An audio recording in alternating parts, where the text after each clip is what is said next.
Hello বন্ধুরা, রাধে রাধে। তোমরা কেমন আছো? আমরা খুব ভালো আছি। চলে এলাম তোমাদের ভিডিও নিয়ে। এখন বলছে 10টা 20। আজকে নতুন একটা ব্লগ দিয়ে স্টার্ট হলাম। তো আজকে একটু রূপচর্চা করব। তো এত কি বলবো, দীঘা থেকে মামা বাড়ি পিসি বাড়ি তারপরে দীঘা ফিঘা করে একদম স্কিনের অবস্থা খারাপ হয়ে গেছে। এখানে দেখো একটা পিম্পল টাইপের হয়েছে, একটা গুটি কাটা হ্যান ত্যান মুখে হয়েছে। মুখটা খুব ড্রাই হয়ে গেছে, আবার কখনো হচ্ছে মুখটা অয়েলি হয়ে গেছে, এমন ব্যাপার হয়ে গেছে। তো আজকে একটা ফেস প্যাক মাখতে হবে, প্লাস আছে চুলটা এত ড্রাই হয়ে গেছে। তো তোমাদের কী বলবো, দীঘা থেকে ফিরে এসে চুলের অবস্থা কাহিল। কারণ দীঘাতে যে কদিন ছিলাম প্রতিদিন শ্যাম্পু করেছি আমি। তারপরে তো বাড়ি এসে এতটা ড্রাই হয়ে গেছে যে কী বলবো। প্রতিদিন রোজমেরি ওয়াটার লাগিয়েছি, আর আজ কালকে রাতে তেল লাগিয়ে শুয়েছিলাম। তো আজকে শ্যাম্পু ট্যাম্পু করবো, দই ঠই হেয়ার প্যাক ফেস প্যাক সব বানাবো। তো সেগুলোই আজকে এই ভিডিওতে শেয়ার করবো। প্লাস হচ্ছে আজকে আমার পাটার অবস্থা খারাপ, পেডিকিওরও করতে হবে। তো এইদিকে দেখো সকালবেলা কিন্তু আমার ঘরের সব কাজ হয়ে গেছে, ফ্রেশ হওয়া, গোপাল দেওয়া, ঘর পরিষ্কার করা সব হয়ে গেছে। তো এখন জাস্ট আমি এখন নিজের রূপচর্চাটা করতে ব্যস্ত থাকবো। তো সেগুলো যে শেয়ার করবো যে কীভাবে কী করবো না করবো। তো প্লিজ পুরো ব্লগটা দেখো। আর অনেকদিন ব্লগে এসেছি, তো অনেকদিন আগেই ব্লগ 2 দিন হয়ে গেল ব্লগ করি না। তো আজকে নতুন একটা ব্লগ নিয়ে চলে এলাম। তো শুরু করলাম ব্লগটা। প্লিজ কন্টিনিউ করো, তোমরা ভিডিওটা দেখো। ভিডিওটা যদি ভালো লেগে থাকে অবভিয়াসলি একটা লাইক করে দিও, আর একটা সুন্দর কমেন্ট করে দিও। আর অবভিয়াসলি ইউটিউবে যারা দেখছো তারা সাবস্ক্রাইব করে পাশে বেল বাটনে ক্লিক করে দিও। যারা ফেসবুকে দেখতে পারো তারা প্লিজ চ্যানেলটা ফলো করে দিয়ে পাশে দেখো। আর এখনও তো ভিডিওটা কন্টিনিউ করা যাক। তো চলো দেখতে থাকো ভিডিওটা। চলো বক শেষ করে ওপরে চলে এসেছি। দেখো সব সরঞ্জাম নিয়ে বসে পড়েছি হচ্ছে ফেস প্যাক আর হেয়ার প্যাক বানানোর জন্য।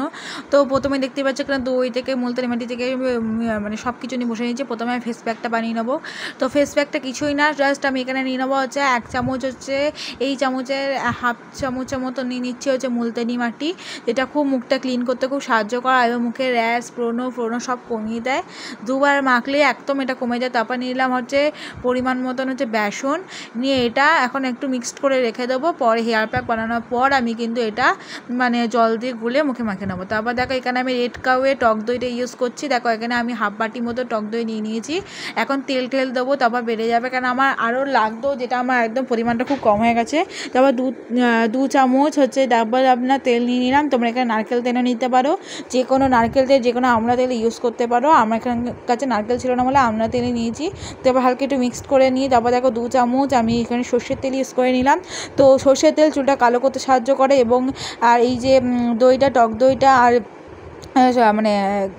আমলা তেলটা চুলে সিল্কি করতে এবং চুলের ড্যান্ড্রফ রিমুভ করতে সাহায্য করে। আর দেখো মুলতানি মিটিটাও আমি কিন্তু জল দিয়ে গুলে নিয়েছি।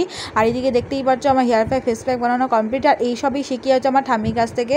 ঠাম্মি আমাকে সব কিছু রেমেডি বলে, আমি সব কিছু বানিয়ে ইউজ করি। তো এইদিকে দেখো আমি হেয়ার প্যাকটা ভালো করে সিটিতে দিয়ে ম্যাসেজ করে মেখে নিয়েছি। তো নিয়ে চুলটা একটু খোপা করে রেখে দিলাম। নিয়ে এবার কিন্তু মুখ ফেস প্যাকটা মেখে নেবো মুলতানি মাটিটা। দেখো মুলতানি মাটিটা লাগানোর পর পুরো মনে হচ্ছে আমার ভূতনি, তো পাগল হয়ে যাচ্ছে। এই দেখো এখানে কিছুটা লাগানো হয়নি, তাও একটুখানি এদিকে সরিয়ে একটু লাগিয়ে নিচ্ছি। যাই হোক, আমার এখন পুরো পাগলের মতন, পুরো ভূতের মতন লাগছে। যাই হোক, আজকে আর এইটুকু করলাম। তারপর আমি একটু পেডিকিওর করবো, কারণ সমুদ্রের জল থেকে এসে পায়ে কোড়ালি করে যা ফেটে গেছে, যা অবস্থা যে আমি তোমাদের কী বলবো। এটা 2 দিন ধরেই বুঝতে পারছি আমার পায়ের অবস্থাটা খুব খারাপ। তো ফেস মুখটা হয়ে গেছে অয়েলি, একদম এত অয়েলি হয়ে গেছে যা কী বলবো। আর চুলটা হয়ে গেছে খ্যাসটানি ভাবটা চলে এসেছে, যেটা আমরা বাঙালি ভাষায় বলি। তো এইদিকে দেখো পেডিকিওরের জন্য আমি গরম জল করতে বসিয়ে দিয়েছি। আর এখানে দেখো একটা বালতি নিয়ে নিয়েছি, বালতির মধ্যে এবার নুন নিয়ে নেবো। তাকে এখানে পরিমাণ মতো নুন নিয়ে নিচ্ছি। তো এখানে দেখতেই পাচ্ছ যেই পরিমাণ মতো নিয়েছি সেই পরিমাণ মতো নুন নিয়ে এর নুনের বদলে তোমরা এখানে লেবু ইউজ করতে পারো, কিন্তু আমার নুনটা বেশি মনে হয় বেটার। তো ভিভেলে একটা শ্যাম্পু ইউজ করে নিলাম। তারপর গরম জলটা দিয়ে একটু ঠান্ডা জল দিয়ে দিলাম।